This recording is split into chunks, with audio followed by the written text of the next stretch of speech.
Je peux vous faire gagner à la loterie Visa et vous offrir l'occasion de vivre le rêve américain. D'accord. C'est un mensonge, mais maintenant que j'ai votre attention, je vais tenter de vous expliquer ce qu'implique cette générosité des États-Unis.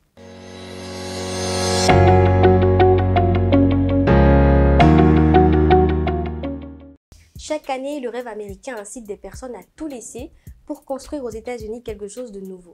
Et le moyen le plus simple d'y arriver est de participer au programme de visa de diversité, la loterie des visas de diversité ou loterie des cartes vertes. C'est une initiative du gouvernement des États-Unis qui existe depuis 1995 et qui distribue 55 000 visas immigrants dans le cadre d'une loterie annuelle. En fait, chaque année, d'octobre à novembre, vous pouvez vous inscrire pour obtenir une carte de résident permanent aux États-Unis. Les candidats sont tirés au sort parmi les demandes recevables, mais également en fonction du nombre de visas disponibles pour chaque région et chaque pays. Je pense que parler de loterie et donner l'impression que les visas sont distribués aléatoirement, ce n'est qu'une stratégie. En réalité, les lois d'immigration ne sont pas fondées sur le hasard. Elles ont été conçues pour servir stratégiquement les pays d'accueil. Donc c'est une immigration choisie et les candidats retenus sont des immigrants économiques. Les États préfèrent miser sur eux parce que les immigrants économiques boostent la croissance économique.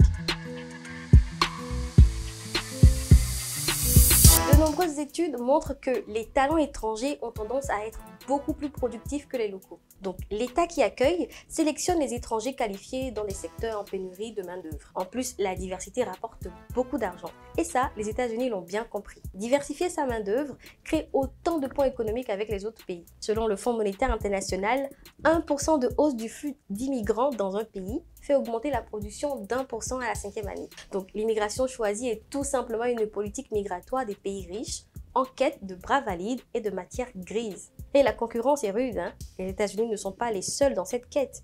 Le Canada, la France, l'Australie ou l'Allemagne optent aussi pour l'immigration choisie. Et chaque pays adopte sa législation à ses besoins. Bon, c'est sans surprise, cette forme d'immigration profite généralement beaucoup plus aux pays d'accueil parce qu'elle stimule les salaires et l'emploi des travailleurs nationaux. Les migrants, même avec la carte verte, sont souvent déclassés vers des postes qui exigent des qualifications inférieures à celles qu'ils possèdent. Et ils se spécialisent dans des emplois que les nationaux ont tendance à déserter, soit à cause des horaires ou de l'effort physique nécessaire. So, même avec la carte verte, vous représentez une main-d'œuvre bon marché. Je sais que c'est une chanson que vous entendez souvent, mais je fais un remix. Lorsque vous partez à cause de la pauvreté dans votre pays d'origine, vous alimentez l'insuffisance de main-d'œuvre. Et ça accroît les inégalités de revenus entre les pays riches et les pays pauvres. Parce que votre départ entraîne des coûts considérables pour votre pays d'origine comme la perte de compétences, la perte d'idées et d'innovation et la perte de recettes fiscales. Si vous avez décidé de tenter l'aventure de la loterie Visa, je peux imaginer que tout ceci-là ne réussira pas à vous dissuader. Mais dans votre quête d'un ailleurs où l'herbe est plus verte, assurez-vous d'être préparé aux difficultés de l'intégration. Prenez soin de vous et à bientôt.